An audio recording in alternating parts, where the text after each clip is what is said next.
Hello, everyone, and welcome to August Presidents Live. My name is Advita Patel, and I am the President for CIPR for 2025. And today we have a jam-packed show for you with some brilliant guests. So as usual, please do tell me where you're tuning in from, if you're watching us live or even on replay. And please do say hello to each other as well. We'll be sharing links and things throughout the session today. But if you've got any questions, then please do pop them into the comment box and we'll make sure they're answered by our guest today. Before I bring our first guest on screen, I have a couple of updates to share with you from HQ. The first one is that the research fund has now been announced with some new studies. So do check out the newsroom to see who's doing those research funds. Congratulations to everyone who has been awarded a grant. We're very excited on those new studies that are coming out. There are also 4 new reports coming out that are going to be published. One's going to be looking at digital inclusion. There's a report on Gen Z anxieties with direct interpersonal communication. We've also got one on generative AI and how that's reshaping PR education and professional practice.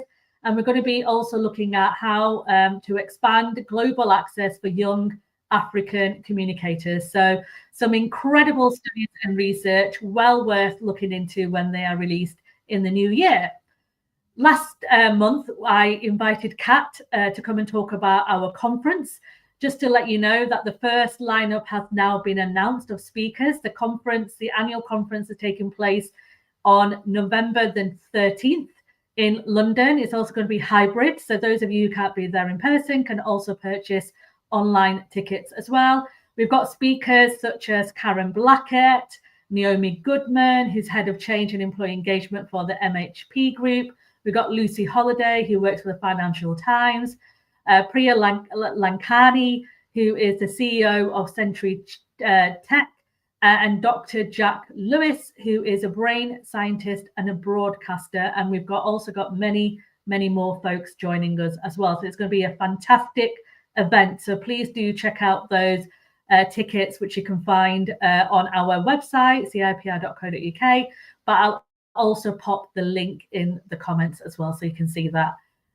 We've also responded to the government's new business plan, small business plan, as well as the new regulations around NHS communications. The small business plan is to tackle late payments, which I know is a real issue for the industry. And I've been having lots of conversations about this with PR professionals, freelancers, consultants, and everyone else about this really important topic. So while the new regulations are for directors of communications in the NHS, we're also going to see them regulated by the Health and Care Professions Council. So you can find out more about that on our newsroom as well. A reminder that our annual member survey opens tomorrow. So that's Wednesday, the 20th of August. We're going to be focusing on equity, diversity and inclusion. So please have a check your inbox if you're a member for the newsletter, which will contain the link to the survey. Your insights and your thoughts will 100% help us inform the work that we're doing in EDI. And as one of the chairs for the Equity, Diversity and Inclusion Committee, it's incredibly important that we get to hear what you are saying works well, what could be better, and anything else we can also improve on as well. So that's a very speedy update for CIPR this month. If you've got any questions, then please do pop them in the comment box and I'll make sure we get to them today. So without further ado, I want to welcome the wonderful Dan Garella on stage. Hello, Dan. How are you? Afternoon. I'm all right. How are you doing? Well, thank you, Dan. So those of people who don't know who you are, would you mind saying a quick intro and what you do at CIPR? Sure. So in my day job, I'm Associate Director at Lismail Consulting. So we're an agency that specialises in the built environment. So working with companies that are kind of innovating and doing new things in the world of construction and property. And then for the CIPR, I'm a CIPR board member. And one of my responsibilities on board as well is chairing the coordinating committee, which basically looks at the work plan for the CIPR and makes sure that all the key projects are being delivered each year that align with the strategy. Amazing. And this is your final year, Dan, on board, right? And you've been a volunteer for how long now at CIPR? Well, I started, back through one of the voluntary groups before council and then board. So certainly it's probably 11, 12 years now. It's quite a while. Oh, yeah, it's been a while. What kind of inspired you to put yourself forward as a volunteer for CIPR? Like, you've been on board, this is your second term, right, on CIPR board. So what was that big pull for you? I think, when I originally volunteered, I was working in-house at the time. So I think it was really important for me to kind of have a network of other members and other PR professionals. So because when you're in-house, you can get quite isolated. I was in a team of one when I started. So it's important to stay in line with the industry. And then I think over time, obviously, it's one of those organisations. I think when you start volunteering, there's more and more opportunities to get involved in with different things. And I think with board, it was very much around, it's the chartership journey. The continual professional development, the chartership journey was really important to me in my own career, and how we can continue to promote that to members and to the wider industry, so people understood the value of PR and the value of being a chartered professional. That was the kind of driver for me, really. I think what it's so relatable what you said about once you kind of put your foot in the door with volunteering with CIPR, they do seem to kind of, well, first of all, you kind of get addicted. That was the only word I can use, really, to kind of getting involved in so many different things. And in the 12 years, 11 years you've been volunteering, I can imagine that you've been involved in such and some incredible programs and projects, and been involved in some interesting things that have happened as well over the last 11 years, because there has been a bit of a shift in our industry, hasn't there, in the last, well, definitely in the last 5 years, but in the last decade. What has been the kind of the biggest shift you've seen in your kind of time at CIPR that you would say has, because you talked about the chartership journey, that is something that we're very passionate about, especially from a board perspective, to making sure that our members recognise and understand what that pathway looks like. And since I joined, similar time to you, by the way, about 12, 13 years volunteering, it seems to have increased, right? The kind of that pathway, and we're going to be welcoming our 1,000 chartered practitioner next year. What's been your big shift though that you've seen in your time of volunteering? I think the chartership is definitely one. I think when I got chartered, I was one of the very early, relatively early cohort. So to see that grow so much and accelerate, I think certainly over probably the last 3 or 4 years, that's really accelerated. So I think that commitment to CPD and that commitment to charterships move forward. I used to chair CAPSIG, which is the Construction and Property Group, and I remember that one of the pieces of work we did was around diversity, and I think at the time probably there wasn't that much focus. I'm probably talking 5-6 years ago when we did that report, whereas now, of course, the CIPR has gone through the NES accreditation, and I think there's a lot more kind of resource there to help members to understand things from an EDI perspective. So I think that kind of has been a big shift. And I think the institute itself has changed a lot. So I think one of the big projects I've worked on while at board was the governance changes which came in last year. So that's a huge move, and the amount of membership engagement that went behind that, the kind of working groups and the surveys and the focus groups, all the different things to get that change to happen. It was a fascinating project to be involved in, something that I'm quite proud of being involved in, because it's it should and hopefully will open up opportunities for more people to join things like council and board and the presidency role. And I think even from looking at this year, when you look at the application numbers, they were way ahead of where they'd been maybe 1, 2, 3 years ago in terms of people putting themselves forward. Definitely.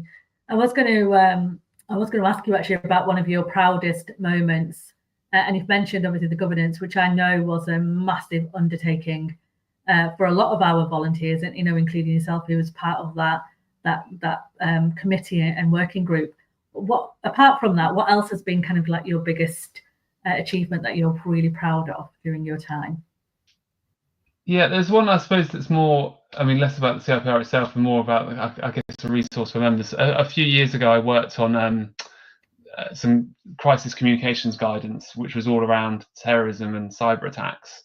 And when it was written, the CIPR did that in partnership with the government. And yeah, I was one of the co-authors of that. And I think that was a big piece of work. And I think that was kind of ahead of its time, actually. I mean, cyber attacks are so frequent now, but I think back then it was a smaller proportion of businesses and a smaller impact. But it was written in the kind of I think it was about a year after the Manchester Arena bombings. So it was at a time where we'd had that, we'd had the Westminster Bridge incident, we'd had the July 7th bombings a few years before that. So I think that guidance came at a time where more and more comms professionals were being put in that situation and having that issue, and we're really starting to understand the kind of risks their organisation that were beyond some of the more standard business risks and much more higher danger to the public, higher danger to those organisations. So I think that piece of work, quite proud of that one as well. Yeah, I mean, that's incredible. One of the great things about CIPR, there are many, but one of the great things is that we do have an incredible volunteer base and folks who are in the kind of the deep weeds of it, right, and understand and recognize what's needed to help other PR and comms professionals do their job well. And the fact that we spoke about EDI when you were the chair of the CAPSIG group, and how it wasn't really spoken about the way it's spoken about today. And I always see kind of like CIPR ahead of the game. And I suppose that's one of the benefits of having such a diverse working volunteers, right, who work in so many different parts of comms and PR. We've got agencies, we've got independents, we've got freelancers, we've got consultants, we've got in-house, all different tiers and levels, which brings such a wealth of information to some of the work that we do, which is what makes me proud to be a CIPR member. But as I said, this is your last year on board. You've been on council, you were chair of the committee and a group, you've been part of working groups. What's next for you, Dan? What are you doing next? I mean, who knows? I think, for me, in parallel, so at LMC, I joined the business, it's about 6 years ago now, and I think, the agency's double the size that it was then. And I think, we've just taken on a couple of members of staff over the summer, actually, so we're still growing, and I think that's something also that I'm quite proud of. And the work that we're doing at the moment, there's a lot around bringing new people into the built environment. So a bit like the kind of work we were talking about on the PR side, it's not the most diverse sector. There's a huge need to bring new people in. There's a huge need to change the skill set within people in the industry. So obviously comms can play a real key part in that. And I've been working on things over the last couple of years around new techniques for delivering built, housing, for example. So off-site solutions, new technologies, lots around achieving net zero, lots around building safety. So for me, kind of in the kind of my day job, it's a really exciting time, actually. There's a lot of change that's happened in the built environment in the last couple of years, and that's going to continue. And I think with the government continuing to, back plans for investment in infrastructure and housing in particular, I think that'll keep me quite busy, certainly in the next little while. Amazing. So that's your kind of way of saying, I want to take a bit of a break from the. Well, maybe. I mean, look, I wasn't going to be as overt as that, because, as I said, I've volunteered for a long time now, and you just, there might be an email. I'm with you. I took a break in between. I think it's really important for people to know that, when you volunteer, it's incredible in terms of return that you get, but you also need to be mindful about time, right? And taking a bit of a break. And I took a 2-year break in between being on the board and then taking time off and then coming in as president. So maybe that's what we might see from you, Dan, in the future. We might see you name on the president's list. Who knows? That's what we'll keep pushing towards. Well, thank you so much, Dan, for your time, and also your commitment and support that you've given the board over the last 6 years, 5-6 years. It's an incredible commitment, and you were a pinnacle member of that working group with the governance structure, as you said, and it's been an incredible achievement. And to your point, it's made the roles that we have available on board, council and presidents, more accessible and more inclusive. So we do hope to see more people putting themselves forward for these opportunities, and that's thanks to you and the team for putting yourselves out there and making sure that we have a really robust process in place. So thank you, Dan. If anybody wants to get in touch with Dan, then LinkedIn, I'm assuming it's the best place, Dan. And if you've got any questions, then please pop them in the comments and we'll get back to you as well, and I'll pass them on to Dan as well. So thank you so much, Dan, and I will see you next month for our board meeting. Yeah. Great. Thanks very much. I'll speak to you soon. Bye. So like I said, any questions for Dan or any of our other guests, then please do pop them in the comment section on LinkedIn or Instagram if you're watching us on there, or even YouTube, because we're live streaming on YouTube as well. So I want to say hello. Told it's going to be a fast-paced show today. We're going to welcome the wonderful Angela Solomon to the screen. Hello, Angela. How are you? Oh, I'm really well, thanks. Good to see you. Thanks for having me. No, thank you. Thank you for jumping on as well. So, Angela, do you want to tell folks what group you support and a little bit about you as well? Ah, yeah, I'd love to. I'm Angela. I'm a member of the not-for-profit group of the CIPR, and I joined the group about a year ago. I'm quite a new member of CIPR, but I did get chartered last year, so I've definitely been leaning in.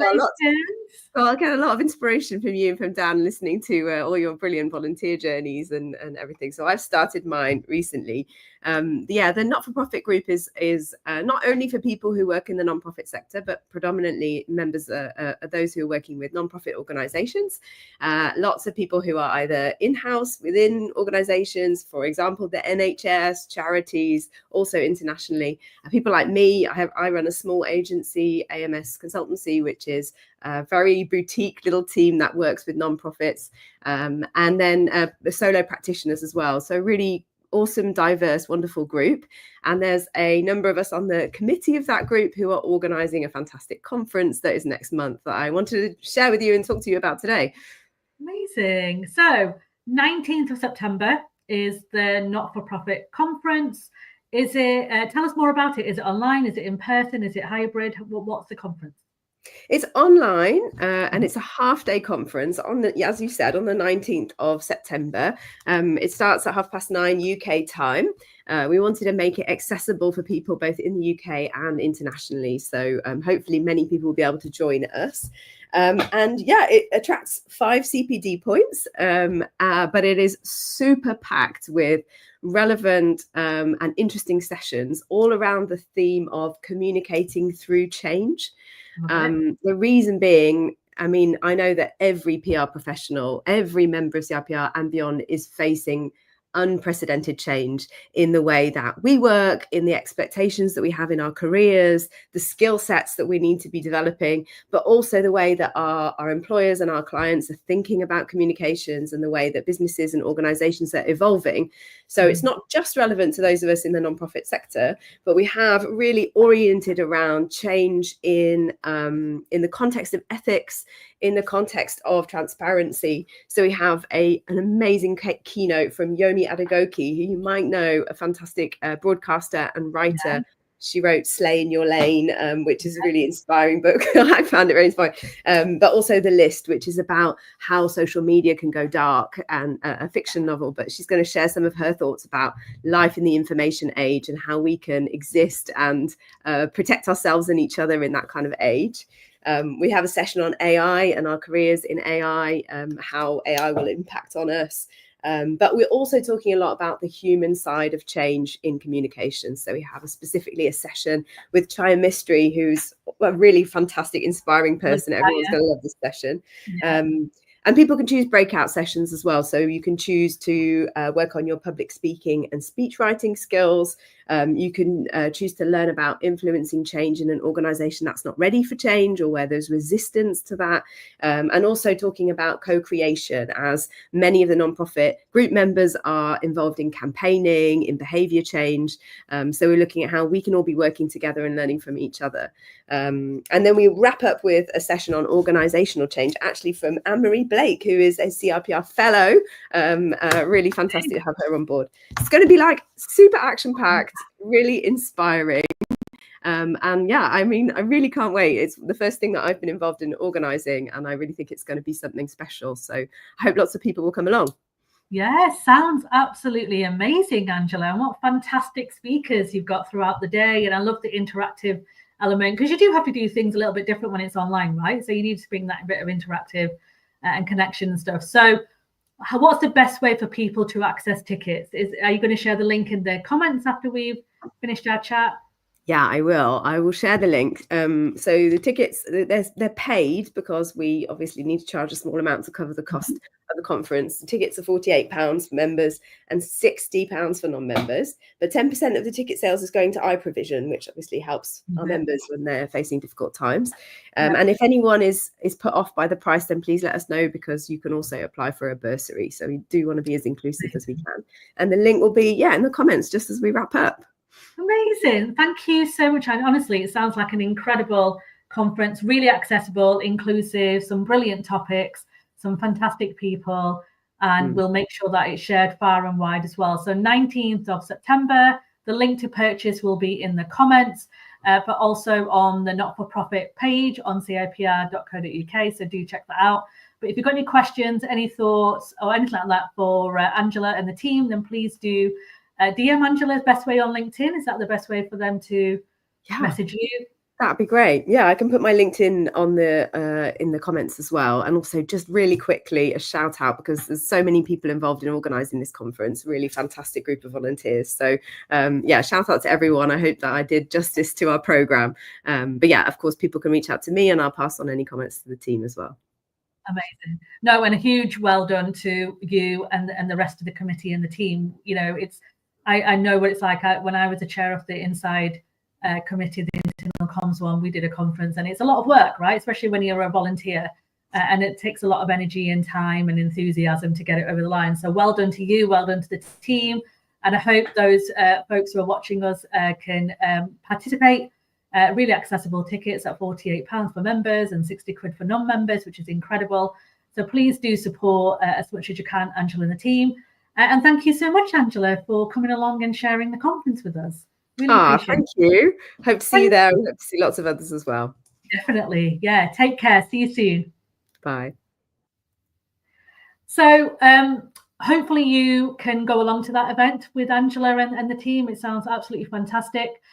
One of the things I do want to talk about, which we have just spoken with Dan and with Angela as well, is the commitment of our volunteers and the work that they get involved in. And our next guests are actually going to talk a little bit about volunteering and the benefits of volunteering with CIPR and what that means. I mean, it's no secret. I've spoken about this quite a lot on my LinkedIn and my newsletters and stories about how CIPR changed my career.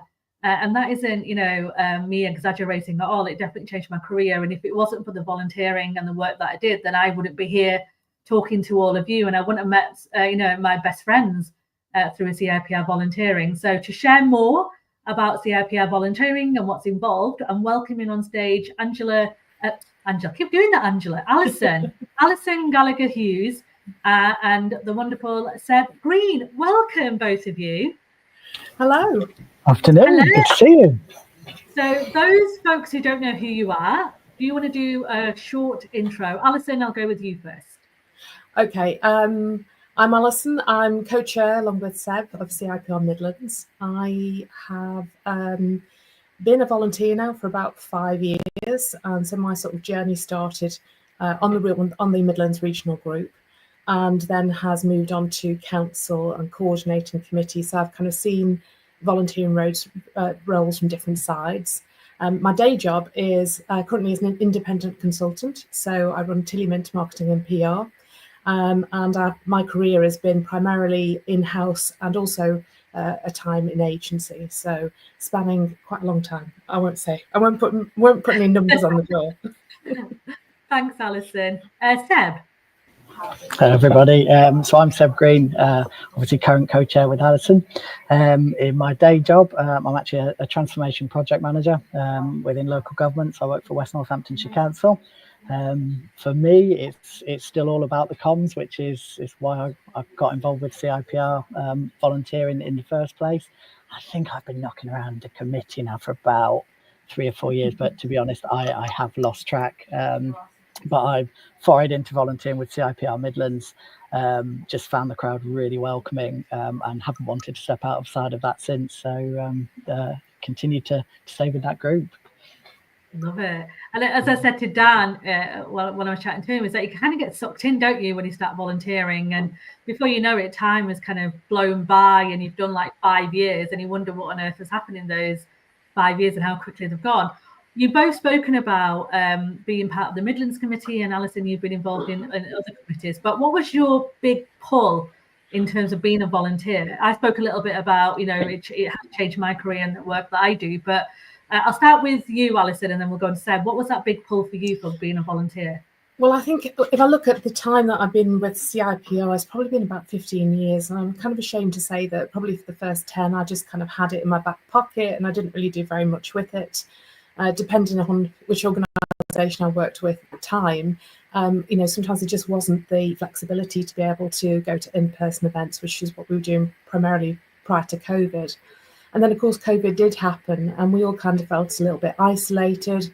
And it was just like that, the Midlands Committee at the time, which was led by Amy Postle, just did a cracking job because they were literally putting stuff out every month. And that certainly provided me with a lifeline. I'm sure it did for many others.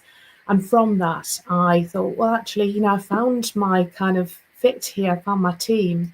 It would be really nice to be able to, actively participate. So that's what really led me into it. Love it. What about you, Seb? So I think for me, it was a need to stay connected really with my network. So I started out in comms and PR, worked in-house for many, many years, and then kind of changed job roles. So I went from a comms and PR role into a change management role. So it was very similar, still doing lots of the same things, but I didn't have that connection to the day-to-day that I had done. So for me, there was a little bit missing. And like Alison, I've been a member of CIPR for many years, but you rock up, don't you? You do the CPD, you claim it every year, and you use bits of it in your day-to-day. But I just wanted to reconnect, I think. So that was my kind of push to go and seek that out somewhere. And it just so happened that our wonderful volunteer support team put me in touch again with Amy, who was the chair of CIPR Midlands at the time. And I had a conversation with her, and that was enough for me. I was like, this is something I want to be part of. And like, as I said before, it's such a welcoming group. For me, that was all I needed really to get involved. Amazing. And it's that, both of you mentioned, is that connection, right? Because it can be, whether you work independently or you work in a team, sometimes it can be a bit isolating. And it's so good to connect with people from different backgrounds, different experiences, different regions. COVID, one good thing about COVID is that it did bring people a bit closer together with the kind of online conferences, events, webinars, and things like that. If people, I know, Alison, you've written something for Influence recently, haven't you, which we'll share the link to. If people wanted to volunteer and participate, what's the first step that they should take? Because that's one thing I think people don't know, like, how do I even put myself forward for volunteering? What are your suggestions and tips? Okay, well, there are a couple of routes, I suppose. I'd like to flag that, very soon we are coming into AGM season. So behind the scenes now, committees are kind of starting to prepare for staging those AGMs. And I suppose you could say, if we were going to be really critical, that the committee process in terms of the output that CIPR regions and nations and sector groups undertake is kind of a little bit closed. So the opportunities we get to kind of connect with the wider membership tend to be at those events or AGM. So AGM provides this, kind of opens the door really to allow people to, ask questions and, put up suggestions. And if they're enthusiastic and want to participate, that could be a first step. The other route is perhaps a bit more traditional. Within the CIPR website, we obviously have our networks and groups, and within that, obviously the Midlands group is represented, and within on that page there is an email for CIPR Midlands. So if you're interested, I would just say drop us a line and we'll come back to you, have a conversation. We want to really find out about what your passion is, because actually if you can kind of link into that, then hopefully you'll find that journey, you know, far more rewarding. And then you'll maybe be able to add something that we haven't got within the committee and be able to represent that by way of output. Brilliant, that's great. And I also want to add that there's regional committees and we have sectorial committees as well. So there's, you know, we had Angela who came on and spoke about the not-for-profit. I was the chair of the internal comms one. We've also got what Dan was part of as well, which was the CAPSIG. We've got the finance committee. So we can also do it specific to the industry that you're in. There's groups available for that, but also regional groups as well. So what I'll do is once this live has ended, I'll put the link to the volunteering page so you can see the other opportunities on there. We're currently also going through president's elections as well. So if you do want to put yourself forward for president and president-elect, then those applications are open, and if you want to have a conversation about that, then please do reach out to me or Fazana, who's going to be president next year, and we're happy to have a conversation with you as well. And to Alison's point, there's different parts you can get involved in. The committees are always looking for volunteers. You know, as you can see, they do a lot in the year to support the membership and non-members as well, with conferences and webinars and things like that as well. So final thoughts from you, Seb, like what's been your kind of biggest achievement, of the proudest thing you've been part of being a volunteer for the last few years with the Midlands Committee? So I think for me, it's got to be bringing people into that space and finding out, as Alison said, you know, it's about people's passions. It's about what gets them excited. And we really tried to do that when we took on the co-chair role this year. And I think just being able to bring in fresh ideas, fresh ways of thinking, and give people a space to say, I want to do that. I want to get involved in that. And, you know, the traditional routes for getting people involved work really well. But we found great success. Alison just put a couple of social media posts out, and we got quite a bit of interest from that. And between as we worked through conversations with people, we've gained, I'm going to probably misquote it now, but either 6 or 7 new committee volunteers this year. And you know, we've got a brilliant volunteer team in the Midlands, but our newly elected volunteers have really stepped up to the plate. So immediately people have come on board, they've got involved, and they're not afraid to kind of say, well, how about this? What could we do around that? And it just makes it for a more interesting and I think inclusive way of working when we've got those different things. So I'm really proud of that. If we've done nothing else, we brought people into the space. Love it. That's brilliant. Well, thank you so much, both of you. If people wanted to find out more, we're going to share the details in the comments so people can connect with you directly about the Midlands Committee. But if they wanted to get in touch with you individually about your experiences and topics, what's the best way for them to do that? Is it LinkedIn? Yeah, absolutely. Happy for anyone to drop me a line on LinkedIn. Okay, amazing. Yeah. Thank you, Seb. Thank you, Alison, for your time and energy, and also thank you for your commitment to volunteering. You know, it like we said throughout today's live, it's a commitment, but it's an incredible commitment, and it has definitely built career confidence in myself, and I know with others who have been part of the volunteering group as well. I'll also share the volunteering team's details. So Hayley is our wonderful volunteering manager. And she looks after all the volunteers and stuff. So I'll share some of her details in the comments as well, so you can get in touch with her directly if you've got any specific questions about volunteering and what's involved. Thank you, Seb. Thank you, Alison. And I will see you both very soon. Thanks for having us, Advita. Take care. Bye. Okay, we're running a couple of minutes behind, but it's really important for everyone to come on talk about these fantastic initiatives that are taking place across the CIPR, but it wouldn't be a live if I didn't share some recognition and some thanks. So I want to say congratulations to our chartered professionals who have recently just been chartered. Huge well done. We've got a couple of date availability around a couple of dates now, so I'll share that in the comments. If you want to put yourself forward for chartership, then please do so. It's an incredible process and program, and we've also got some chartership buddies.